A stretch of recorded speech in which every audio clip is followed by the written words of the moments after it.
Salve Bapak Ibu dan saudara-saudariku yang terkasih, rahmat Tuhan beserta kita.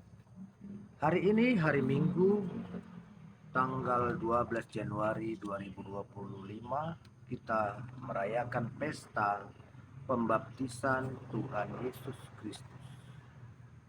Saudara-saudari yang terkasih, mungkin ada yang bertanya, bukankah Yesus Tuhan? Bukankah Yesus kepala gereja? Mengapa ia dibaptis?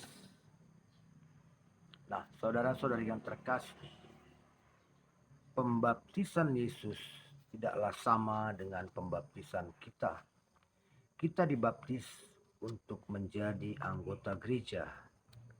Namun Yesus memberi diri dibaptis adalah sikap solider dari Tuhan kita Yesus Kristus kepada kita orang berdosa.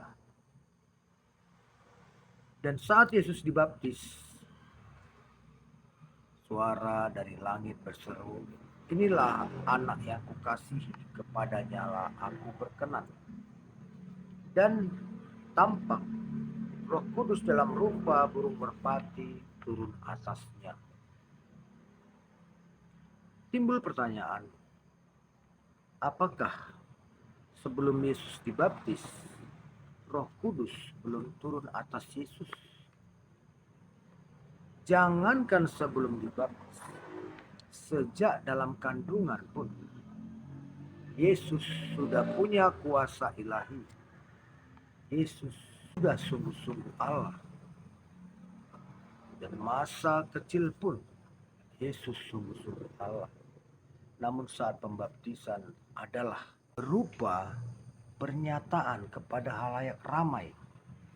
Sebab saat pembaptisan itu banyak orang di tempat itu menyaksikan, untuk menyatakan kepada orang banyak bahwa Yesuslah Mesias.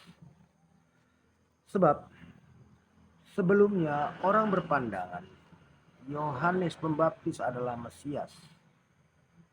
Oleh karena itulah dalam kitab Yesaya yang kita baca pada hari ini, Yesaya 40 ayat 1 sampai 5 dan 9 sampai 11. Yohanes Pembaptis mengatakan, "Dia yang akan datang jauh lebih suci. Bahkan membuka tali kasutnya pun aku tidak layak." Yohanes menyangkal dugaan dan prasangka orang bahwa dia adalah Mesias. Yohanes menolak dugaan orang-orang itu. Nah, saudara-saudari yang terkasih, dalam renungan hari ini, Yesus memberi teladan kerendahan hati. Bagaimana ia mau dibaptis oleh Yohanes, sedangkan Yohanes pun merasa tidak layak untuk membuka tali kasut. Kerendahan hati yang ditunjukkan Yesus ingin mengajak kita agar kita pun merendahkan diri, merendahkan hati, memberi diri untuk dibaptis, agar kita pun menjadi orang-orang yang mendapat karunia keselamatan. Lewat baptisan, kita akan menerima karunia keselamatan. Dan selanjutnya, bagaimana kita memelihara karunia itu sampai akhir.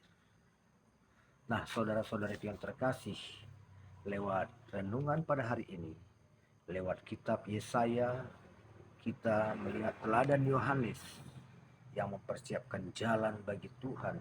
Dan lewat bacaan kedua dalam kitab Titus, kita mendapat pencerahan bahwa Allah ingin membimbing kita untuk selalu hidup baik, sehingga kasih karunia keselamatan yang kita peroleh lewat pembaptisan dapat kita jaga dengan bimbingan Roh Kudus, sehingga kita pun akan tetap dalam karunia keselamatan sampai akhir zaman.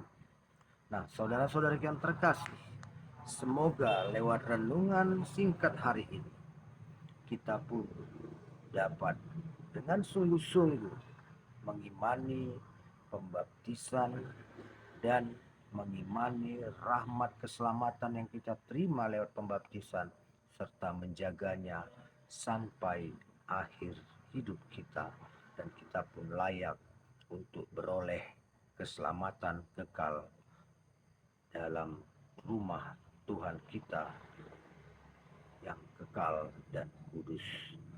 Amin. Tuhan memberkati.